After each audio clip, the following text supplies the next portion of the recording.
اب وہ tragic story کا آغاز ہو رہا ہے، حضرت عیسیٰ ابن مریم کی پیشی ہو رہی ہے اللہ کی بارگاہ میں. آپ ذرا اس منظر کو تصور میں لے کے آئیں کہ قیامت کا دن ہے، اللہ تعالیٰ کی عدالت لگی ہوئی ہے، اور مجرم کی حیثیت سے نہیں، اللہ کے اولو العزم پیغمبر کی حیثیت سے عیسیٰ ابن مریم پیش ہو رہے ہیں جنہوں نے اپنا کام بڑی ایمانداری سے کیا ہے. عیسیٰ ابن مریم کے ساتھ اللہ کی گفتگو کا سٹائل دیکھیں اور پھر آپ ذرا تصور کریں کہ باپے تے شے ہی کوئی نہیں، تسی میں تے شے ہی کوئی نہیں.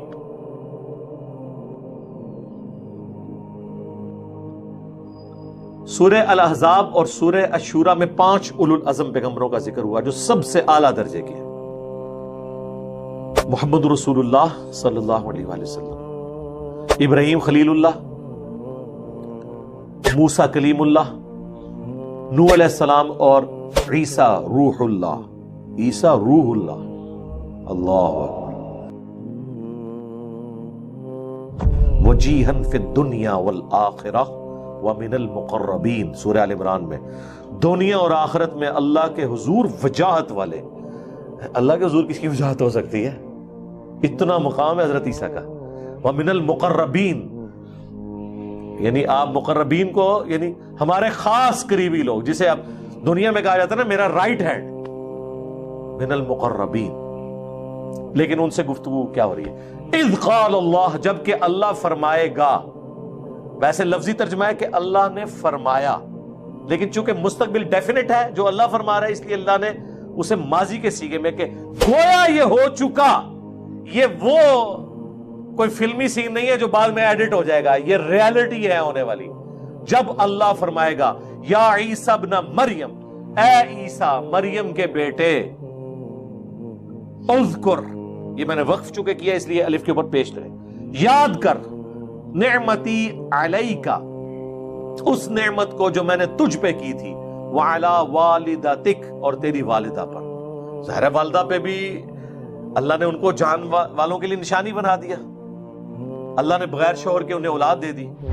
اذ ایدتک بروح القدس، جبکہ میں نے تیری مدد کی تھی اے عیسیٰ ابن مریم روح قدس کے ذریعے، یعنی جبرائیل کے ذریعے، یعنی ایک تائید حاصل تھی. اتنے بڑے بڑے معجزے ان سے ظاہر ہوئے. تکلم الناس فی المہد وکہلا، جبکہ تو لوگوں سے کلام کرتا تھا مہد میں بھی، یعنی ماں کی گود میں بھی، شیر خارگی کی عمر میں بھی، اور بڑی عمر کو پہنچ کر بھی.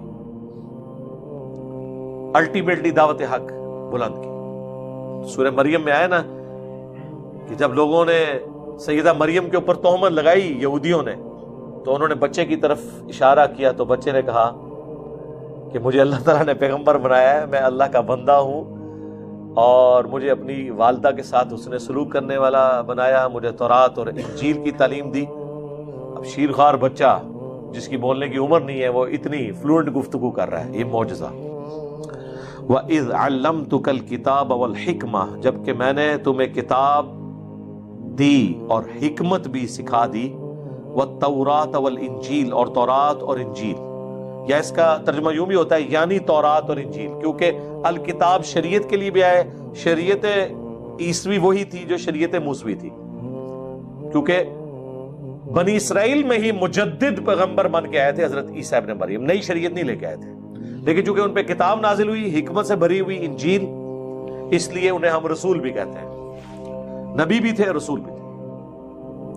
وَإِذْ تَخْلُقُ مِنَ الطِّينِ كَهَيَّةِ الطَّيْرِ بِإِذْنِي، یاد کر وہ وقت جب کہ تو تخلیق کرتا تھا پرندے کی صورت میرے اذن سے، یعنی مٹی کی مورت وہ بناتے تھے، اس میں بھونگ مارتے تھے تو اللہ کے اذن سے وہ پرندہ بن کے اڑ جاتی تھی. اب یہ بہت بڑا معجزہ ہے.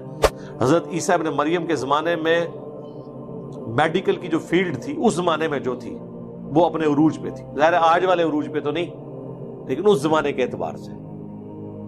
تو اللہ تعالیٰ نے معجزہ بھی وہ دیا کہ جو چیلنجنگ ہو ان کے لیے. حضرت موسیٰ علیہ السلام کے زمانے میں کیا چیز عروج پہ تھی؟ جادو. اللہ نے معجزہ ایسا دیا وہ جادوگروں کی ساری رسیاں جو سانپ نظر آ رہی تھی وہ کھا گئی، وہ اژدہا کھا گیا، ایک لاٹھی. نبی علیہ السلام کے زمانے میں عربیوں کو ماندہ اپنی زبان میں، وہ نان عربز کو کہتے تھے یہ گونگے ہیں، اجمی ہیں، اور اللہ نے قرآن ایسی کتاب نازل کی کہ ان کے شعراء نے بھی اپنے کلام پھاڑ دیے کہ انسان کا کلام نہیں۔ تو اللہ نے ہمارا ہے کہ عیسیٰ ابن مریم تم مٹی کی مورت میں پھونک مارتے تھے، بِإِذْنِی ہمارے اذن سے وہ پرندہ بن جاتی تھی، فَتَنفُخُ فِيهَا فَتَكُونُ طَيْرًا بِإِذْنِی، اور اس میں پھونک مارتے تھے تو وہ پرندہ بن جاتی تھی میرے اذن سے، وَتُبْرِئُ الْأَكْمَحَ وَالْأَبْرَصَ بِإِذْنِی، اور تم تندرست کر دیا کرتے تھے مادر ذات یعنی جو پیدائشی طور پہ اندھا ہے اور کوڑی والا ہے میرے اذن سے، یعنی اندھوں کو وہ ہاتھ پھیرتے تھے ان کی آنکھیں آ جاتی تھی۔ اب یہ کون سی میڈیکل سائنس کر سکتی ہے کام؟ نیور۔ اور یہ میرا کلیم ہے کہ جتنے انبیاء کے معجزات ہیں میڈیکلی ریپروڈیوس نہیں ہو سکتے، سائنٹیفکلی ریپروڈیوس نہیں ہو سکتے، ایگزیکٹلی وہ چیز کبھی نہیں ہو سکتی، وہ ہمیشہ فزیکل فینومینا آف نیچر کو توڑنے والے ہوں گے۔ اور کوڑی کے جو مریض تھے ان کو تم میرے اذن سے ٹھیک کر دیتے تھے، وَإِذْ تُخْرِجُ الْمَوْتَى بِإِذْنِی، اور جب تم مردوں کو زندہ کر دیتے تھے میرے اذن سے۔ اب میڈیکل سائنس کتنی بھی ترقی کر جائے، طب میں کوئی کتنے ہی آگے چلے جائے، مردہ تو نہیں زندہ کر سکتا نا۔ تو یہ آج بھی ویلڈ ہے، آج بھی یہ والا معجزہ کوئی نہیں کر کے دکھا سکتا۔ لیکن یہ مردہ زندہ ہو کے دوبارہ زندگی نہیں گزارتا تھا، صرف حضرت عیسیٰ علیہ السلام کے نبی ہونے کی گواہی دیتا تھا، پھر دوبارہ مر جاتا تھا۔ کیونکہ قرآن میں جنرل رول اللہ کا وہی ہے جو سورہ یاسین میں، سورہ واقعہ میں، کہ جو ایک بار دنیا سے چلا گیا وہ واپس نہیں آئے گا۔ تو یہ واپس آنا نہیں ہوتا تھا، مردے کے پاس کھڑے ہوتے تھے، کہتے تھے کہ اللہ کے اذن سے زندہ ہو، وہ زندہ ہوتا تھا اور وہ کہتا تھا حضرت عیسیٰ اللہ کے پیغمبر ہیں، اور پھر دوبارہ مر جاتا تھا۔ یہ چیز بتانے کے لیے کہ حضرت عیسیٰ کی نبوت، لیکن دیکھ لیں بات پھر بھی لوگوں نے نہیں مانی، جنہوں نے نہیں مانی انہوں نے نہیں مانی۔ باقی جو شیخ عبد القادر جیلانی کے بارے میں مشہور ہے، ڈوبی ہوئی تار دی تھی انہوں نے، سر کوئی نہیں تار سکتا ڈوبی ہوئی۔ یہ مولوی نے تو سٹوریاں سنا کے تہاڈی ڈبو دیتی ہے انہوں نے، کوئی نہیں تار سکتا، ناٹ ایٹ آل۔ بلکہ سورۃ الانبیاء کا آپ سٹارٹ پڑھیں، اس میں نبی علیہ السلام سے جو گلہ ہے کافروں کا وہ یہی ہے نا کہ اس نبی کو وہ والے معجزے کیوں نہیں دیے گئے ہیں جو یہ باقیوں کے بارے میں کلیم کرتا ہے۔ تو اللہ تعالیٰ نے فرمایا کہ اگلے لوگ ایمان لے آئے تھے جو یہ لے آئیں گے۔ بھکی اے جی کر کے دس دو جی، حوالہ کٹو جی کتنے ہے جی، اچھا جی دکھا دینے ہیں، پھر کیا ہوئے گا؟ نہیں پھر ہوتے ہی رہاں گے، پھر بھی جاؤ نہ سو ادھروں، حوالہ انہوں دکھائیں گے، اس نے چینج ہونا ہے۔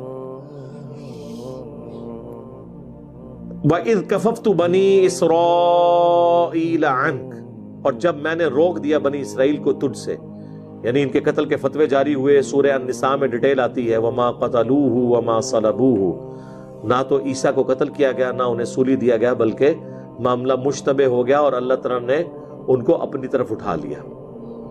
ان آیات میں تفصیلی گفتگو کر چکا ہوں۔ تو اللہ تعالیٰ کہہ رہا ہے کہ میں نے بنی اسرائیل، حالانکہ خود یہ بھی بنی اسرائیل کی نسل میں سے تھے، لیکن یہودی علماء نے، بزرگان دین نے پیغمبر کو نہیں قبول کیا۔ بزرگان دین ایسی چیز ہے کہ جو پیغمبروں کو قبول نہیں کرتے ہیں، تو جو پیغمبر کا نام لے کے دعوت دے اس کو کہاں سے قبول کریں گے؟ وہ تو ڈائریکٹ پیغمبروں کو قبول کرنے کے لیے تیار نہیں ہے۔ ٹھیک ہے جی۔ اذ جئتہم بالبینات، جب تم ان کے پاس روشن دلائل یعنی معجزات لے کے آئے، فقال الذین کفروا منہم، تو ان میں سے جنہوں نے کفر اختیار کیا وہ تو یہ کہنا شروع ہو گئے، ان ھذا الا سحر مبین، کہ یہ تو نہیں ہے مگر کھلا جادو۔ یہ آخری معنی یہی ہوتا تھا جب کوئی جواب نہ ہو۔ حتیٰ کہ ہمارے نبی علیہ السلام کے بارے میں سورۃ الحجر کے سٹارٹ میں آیا کہ اگر ہم کوئی آسمان سے ایسی کتاب نازل کر دیتے، سورۃ الانعام میں بھی، جس کو یہ اپنے ہاتھوں سے چھو بھی لیتے، تب بھی انہوں نے کہنا تھا کہ یہ ہم پہ جادو ہو گیا، یہ اوپر سے نہیں نازل ہوئی، یہ ادھر سے ہی ہوئی ہے کہیں سے۔ تو حال تو کوئی نہیں ہے۔ جب آپ نے بات نہیں ماننی